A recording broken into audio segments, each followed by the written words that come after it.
It is an absolutely profound honor to address all of you gathered at the National Mall on this very solemn day of remembrance and prayer as our nation commemorates the 20th anniversary of the terrorist attacks of September 11th, 2001, a terrible day. I want to thank Sean Foyt and everyone from the amazing Let Us Worship movement for hosting this very beautiful and incredible event. Since last year, you have brought worship and prayer to 132 cities all across the country, including the largest church service in America right here in our nation's capital. By uniting citizens of all denominations and backgrounds to promote faith and freedom in America, you are strengthening our entire nation, and we thank you for it. There could be no more fitting night for Americans to join hands and bow our heads in prayer than this evening. 2 decades after nearly 3,000 Americans were murdered at the World Trade Center, the Pentagon, and a field in Western Pennsylvania, we honor the memory of every innocent soul killed in the September 11th attacks. We cherish their legacy and we reaffirm our everlasting vow to never forget. We all remember hearing in the hours and days after the attacks the stories of police officers and firefighters and first responders who showed bravery and daring far beyond the call of duty. As a lifelong New Yorker, it was extraordinary to witness the strength and resilience of people of that incredible city, and it is indeed an incredible city. They raced into danger toward the smoke without a thought of their own safety. The heroism of the NYPD and the FDNY Fire Department, Police Department, the Port Authority Police, as well as the first responders at the Pentagon, and so many others will live in our national memory for all time.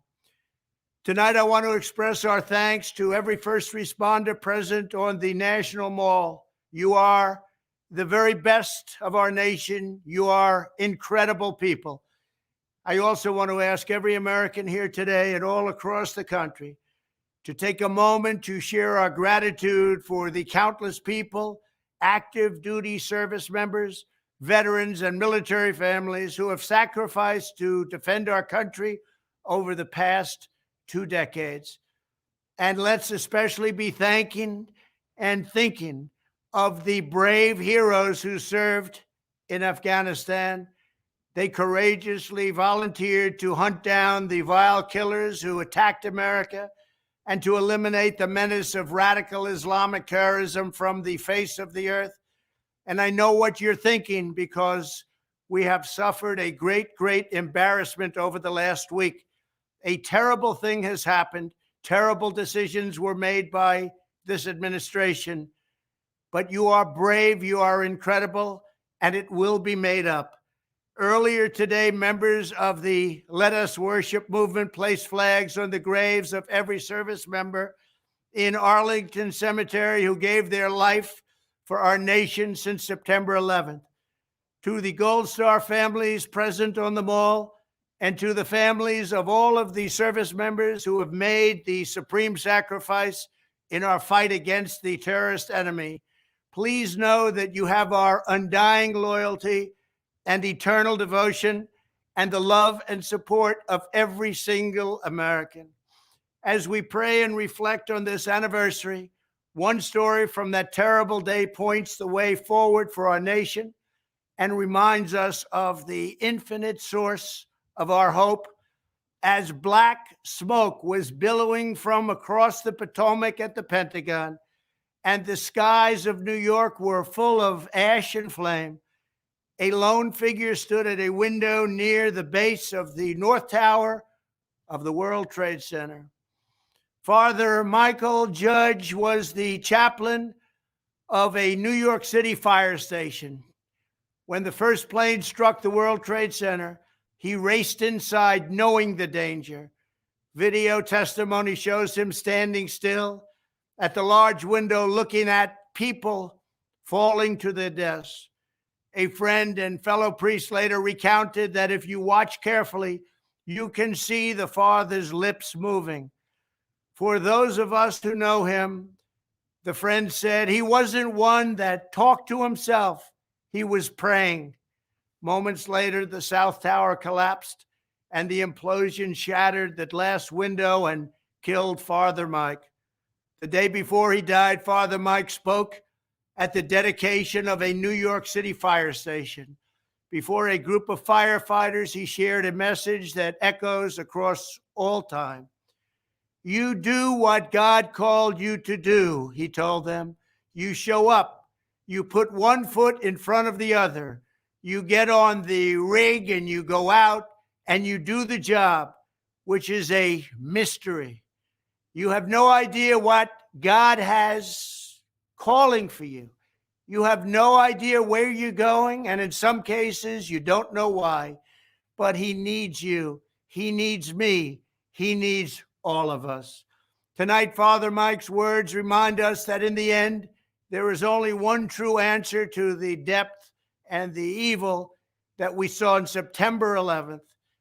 It is God that is the answer, that stood tall over the wreckage at Ground Zero, where rescuers forged the mighty steel cross from the fallen tower's broken beams. It is the same sight that was seen hundreds of miles away in Shanksville, where the first spontaneous memorial to the heroes of Flight 93 was a simple but beautiful wooden cross.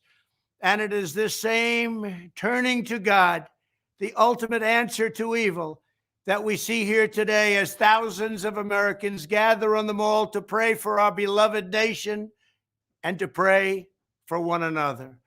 I want to thank Let Us Worship for calling Americans to 21 days of prayer in the coming weeks. America is a nation strengthened and sustained by God and the prayers of all his children. Your faith is a force that our enemies can never, ever extinguish.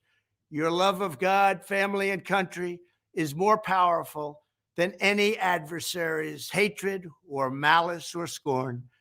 So as we remember those Americans we lost 2 decades ago, we return again and again to the same simple prayer that was heard echoing all across our land in the days after the September 11th attacks. God bless our first responders. God bless our service members. God bless the memory of all who died on 9/11. And God bless America. Thank you.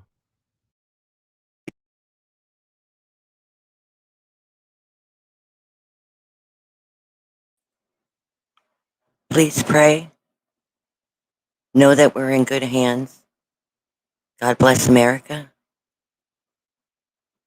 We will prevail with God.